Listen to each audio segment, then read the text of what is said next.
यह वीडियो किसी भी व्यक्ति, धर्म, संप्रदाय, मजहब, समाज, वंश, परंपरा आदि को नीचा दिखाने व उनकी भावनाओं को आहत करने के लिए नहीं बनाया गया है। इस वीडियो को केवल मात्र जानकारी की दृष्टि से बनाया गया है। इस वीडियो का संबंध किसी भी प्रकार की राजनीति से नहीं है और ना ही इसे किसी प्रकार की राजनीति से जोड़कर देखा जाए। इस वीडियो को बनाने के लिए मैंने इन किताबों में से थोड़ी थोड़ी जानकारी ली है। खरोष्टी लिपि अर्थात राजशाही लिपि। नमो बुद्धाय साथियों, आज की धम्म समीक्षा में आप सभी का स्वागत है, अभिनंदन है। साथियों, आज मैं बात करने वाला हूँ खरोष्टी लिपि पर। इस वीडियो के माध्यम से मैं इन सब तथ्यों पर बात करूंगा। विद्वानों में खरोष्टी लिपि को लेकर काफी मतभेद हैं। खरोष्टी लिपि को और किन किन नामों से जाना जाता है, इस लिपि की उत्पत्ति किस लिपि से हुई है, किन किन अभिलेखों पर इसका प्रयोग किया गया है, इस लिपि की खोज किसने की थी, जेम्स प्रिंसेप से पहले इस लिपि को क्यों नहीं पढ़ा गया, खरोष्टी लिपि का विकास क्रम क्या है। तो आइए वीडियो की शुरुआत करते हैं। इसमें सबसे पहले बात करते हैं खरोष्टी लिपि का नाम खरोष्टी ही क्यों पड़ा। खरोष्टी खर अर्थात गधा, ओष्ठी अर्थात हॉर्न, मतलब गधे की आवाज की लिपि। संस्कृत भाषा में इसका गलत अर्थ इसलिए बताया गया है क्योंकि यह उत्तर पश्चिम भारत के बौद्धों की राजशाही लिपि थी। वास्तव में खरोष्टी शब्द ईरानी कज्झार पिष्टा शब्द से बना है, जिसका अर्थ राजशाही लिपि होता है। खरोष्टी लिपि को बौद्ध ग्रंथ ललित विस्तर में करौती, महावस्तु में खरास्ती और जैन ग्रंथों में से खरोतिया कहा जाता है। इसके बारे में विद्वानों में काफी मतभेद है। कुछ विद्वान इसे भारतीय लिपि मानते हैं तो कुछ विद्वान इसे विदेशी लिपि। खरोष्टी को विदेशी मानने का कारण यह है कि यह लिपि आर्मेइक व सीरियाई लिपि की तरह दाईं से बाईं ओर लिखी जाती थी। इसे इंडो बैक्ट्रियन, बैक्ट्रियन, बैक्ट्रोपाली, काबुली, गांधारी, उत्तर पश्चिम की मागध लिपि आदि नामों से भी जाना जाता है। प्रसिद्ध बौद्ध ग्रंथ ललित विस्तर ईसा की दूसरी शताब्दी में रचित के 10वें अध्याय में भी 64 लिपियों के नाम दिए गए हैं, जिसमें सबसे पहला नाम धम्म लिपि का है, जिसे आज के समय में ब्राह्मी लिपि कहा जाता है, और इसमें दूसरा नाम खरोष्टी लिपि का आता है। 668 ईस्वी में लिखे गए एक चीनी बौद्ध विश्वकोश फा वान सु लिन में भी धम्म लिपि और खरोष्टी लिपि के उल्लेख मिलते हैं। ललित विस्तर और चीनी बौद्ध विश्वकोश के आधार पर ही प्रसिद्ध पूरा लिपिविद ब्यूलर ने इसे खरोष्टी लिपि का नाम दिया था। खरोष्टी लिपि समेटिक लिपियों की तरह दाईं ओर से बाईं ओर को लिखी जाती थी। इसके कुछ अक्षर ही नहीं बल्कि ध्वनिमान भी आर्मेइक लिपि से ही मिलते हैं। खरोष्टी लिपि की वर्णमाला को देखने से पता चलता है कि इसके निर्माण में धम्म लिपि का बहुत बड़ा योगदान रहा है। Colonel James Tod, Alexander Burnes, पुराविदों ने यूनानी, शक, पहलव, कुषाण शासकों के अनेक सिक्कों का संग्रह किया था। इन सिक्कों पर एक तरफ यूनानी भाषा के शब्द और दूसरी तरफ खरोष्टी लिपि के शब्द लिखे हुए थे।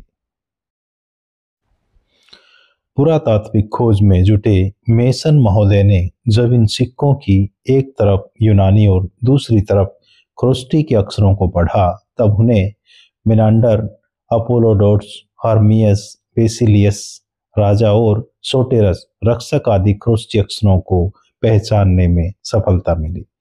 मेसन महोदय ने अपनी खोज की जानकारी जेम्स प्रिंसेप को दी। जेम्स प्रिंसेप भी उन दिनों धम्म लिपि और खरोष्टी लिपि की खोज में जुटे हुए थे। मेसन की इस रिपोर्ट के आधार पर जेम्स प्रिंसेप को आरंभ में 12 राजाओं व 6 पदवियों को पढ़ने में सफलता मिली थी। साथ में ये भी पता चला कि यह लिपि दाईं से बाईं ओर लिखी जाती है। सन 1838 में 2 बाक्तरी राजाओं के प्राकृत पाली में लेख देखने को मिले, जिससे यह सिद्ध हुआ कि खरोष्टी लेखों की भाषा पाली है। इसके बाद खरोष्टी के अक्षरों को पहचानना और भी आसान हो गया था। स्वयं जेम्स प्रिंसेप ने इस लिपि के 17 अक्षरों की पहचान की थी। James Prinsep east India company में एक अधिकारी पद पर नियुक्त थे।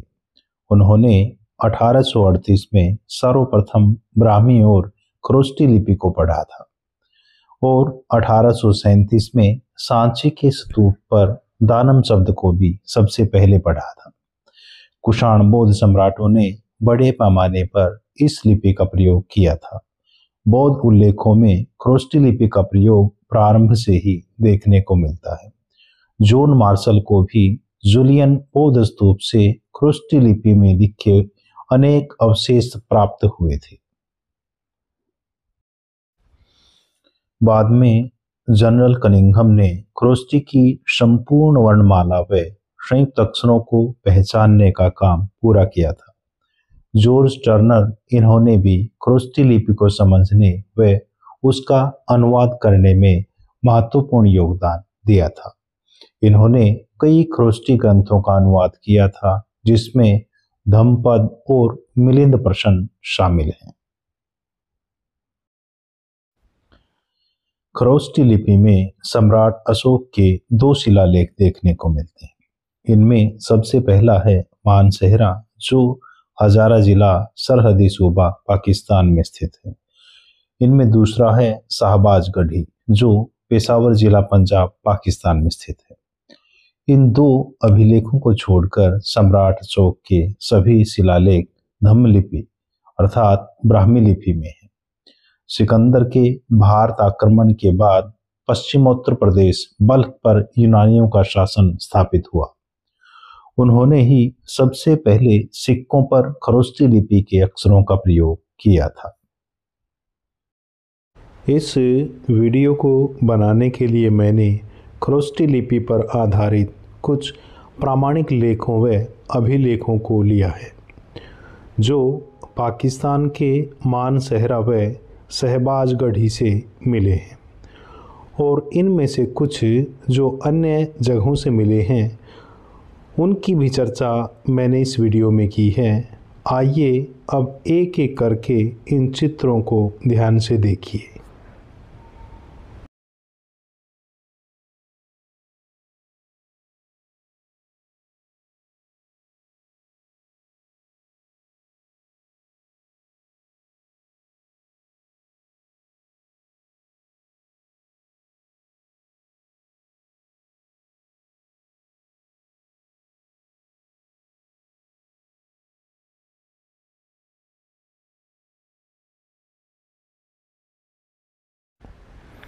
अचमेनिद शासकों ने जब ईसा पूर्व 5वीं शताब्दी में गांधार व सिंधु पर कब्जा किया था, तब वह अपने साथ आरामी भाषा लेकर आए थे।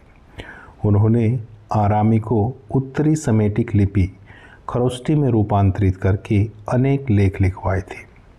खरोष्टी लिपि के सबसे ज़्यादा प्राचीन लेख गांधार देश में ही देखने को मिलते हैं।